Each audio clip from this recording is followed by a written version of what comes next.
నమస్తే, నేను మీ కుప్ప పద్మిని. ఇన్నాళ్ళు మీ సపోర్ట్ ని నాకు అందిస్తూ, మీ ప్రేమని నాకు అందిస్తున్న ప్రతి ఒక్కరికి కృతజ్ఞతలు. ఇప్పుడు చూడబోతున్న ఈ వీడియో కూడా ఖచ్చితంగా మీకు ఉపయోగపడుతుంది. లైక్, షేర్ అండ్ సబ్స్క్రైబ్ చేసి మీ ఇష్టాన్ని అలాగే మీ సపోర్ట్ ని నాకు అందించండి. అలాగే ఈ వీడియో పట్ల మీ అభిప్రాయాన్ని కమెంట్ సెక్షన్ లో కమెంట్ చేసి నాకు తెలియజేయండి. నమస్తే.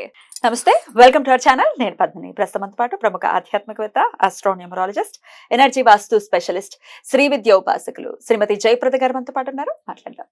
నమస్కారం అండి. నమస్తే అమ్మ. శ్రీమాత్రే నమః. రైట్, బోర్డు మీద ఆల్రెడీ రాశారు.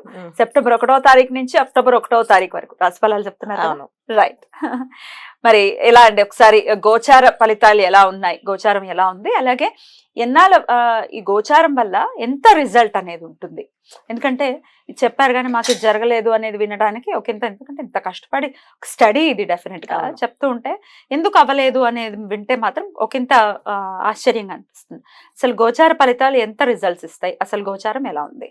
తప్పకుండా గోచార ఫలితాలు అనేది మనకి మన జాతకం ఉంటే 100% ఈ గోచార ఫలితం అనేది మనకి 10 నుంచి 15%.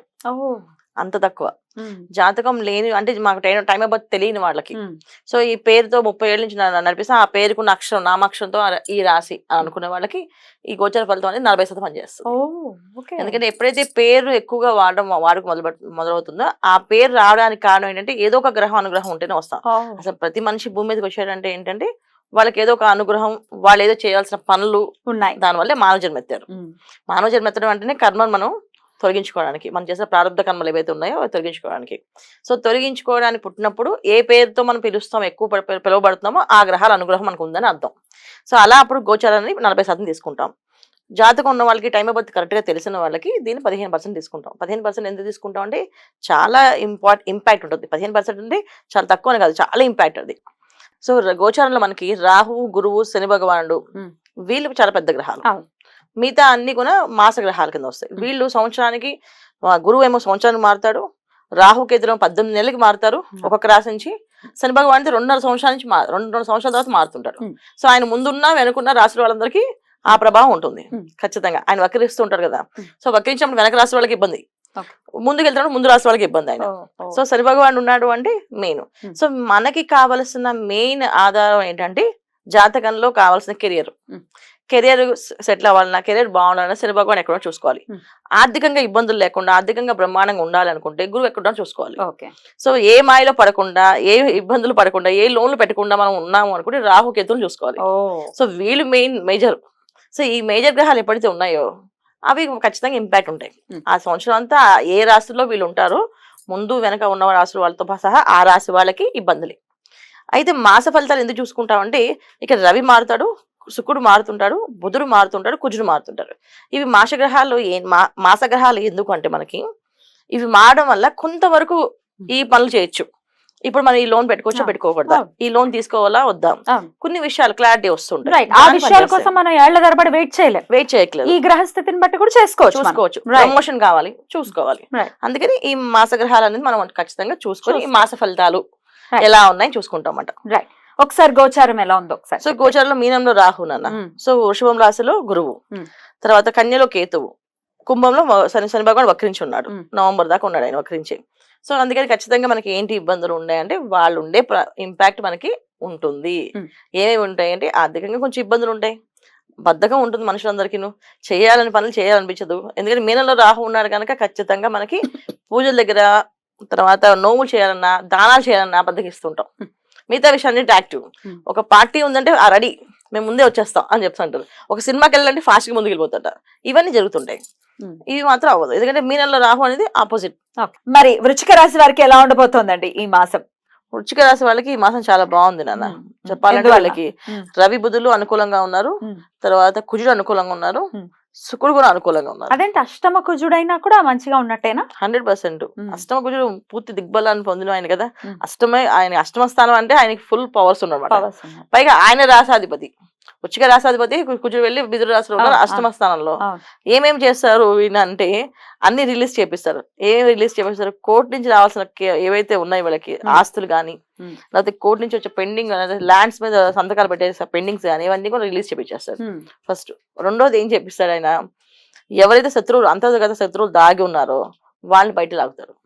సో వీళ్ళే మీ శత్రువులు, వీళ్ళే మీ శత్రువులు. ఎప్పటి నుంచో పక్కనే చాలా మంది చూడమండి వృశ్చిక రాశి వాళ్ళకి పక్కనే తిరుగుతుంటారు, వాళ్ళే మోసం చేస్తే తెలియదు వాళ్ళకి పాపం, వాళ్ళే చూపించేస్తాడు ఆయన.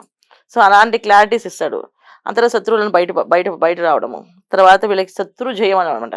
శత్రువులను ఎదిరించి వెళ్ళి దాని నుంచి వీళ్ళు ఇది కోరుకునే కనుక మనం వీళ్ళని ఎదిరించాల్సిందే, తీరాల్సిందని చెప్పి అనడము. ఎప్పటి నుంచో వీళ్ళు అనుకునే విషయాలు చాలా వరకు మేము చేయలేమేమో, మన వల్ల కాదేమో అనుకుని వెనక్కి వెళ్ళేవన్నీ కూడా లేదు, మేము చేస్తాం, మేము చేయగలం అని చెప్పి ముందుకు రావడం, ఇవన్నీ కూడా వీళ్ళకి ఈ మాసంలో జరిగే అవకాశాలు ఉన్నాయి. సో మంచి ఫలితాలు, చాలా మంచి ఫలితాలు. రవి వచ్చేసి వీళ్ళకి లాభస్థానంలో వచ్చేసాడు. అంటే ఇక్కడ దశమ స్థానంలో రవి బుధులు కలిసి ఉన్నారు అంటే కెరీర్ పరంగా గవర్నమెంట్ సంబంధించిన విషయాల్లో ఫాస్ట్ గా పనులు అవ్వడం. చాలా మందికి జాబ్ల కోసం ప్రయత్నం చేసి ఉద్యోగాలు రాస్తారు కదా, వాళ్ళకి జాబ్స్ వచ్చేస్తాయి. తర్వాత ఐఐటి కొంచెం కానీ లేకపోతే బయట అవుట్ ఆఫ్ కంట్రీస్ వెళ్ళాలని కానీ దానికున్న యోగం బాగుంది. రవి బుధులు దశమ స్థానంలో మళ్ళీ లాభస్థానంలోకి వచ్చేస్తారు. లాభస్థానంలో రవి వచ్చినప్పుడు మళ్ళీ శుక్రుడు ఇక్కడ రాహు ఎప్పటితో చూస్తున్నాడు, మళ్ళీ ఇక్కడ విదేశీ ప్రయాణం అనేది వీళ్ళకి సాఫీగా జరుగుతుంది.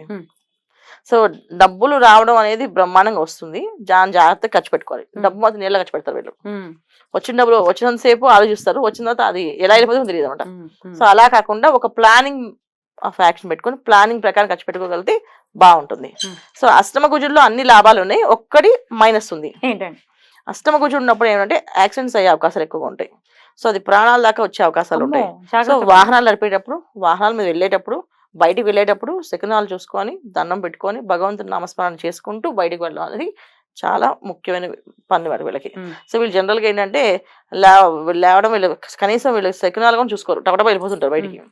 వీళ్ళు ఈ మాసం ఖచ్చితంగా చూసి తీరాలి.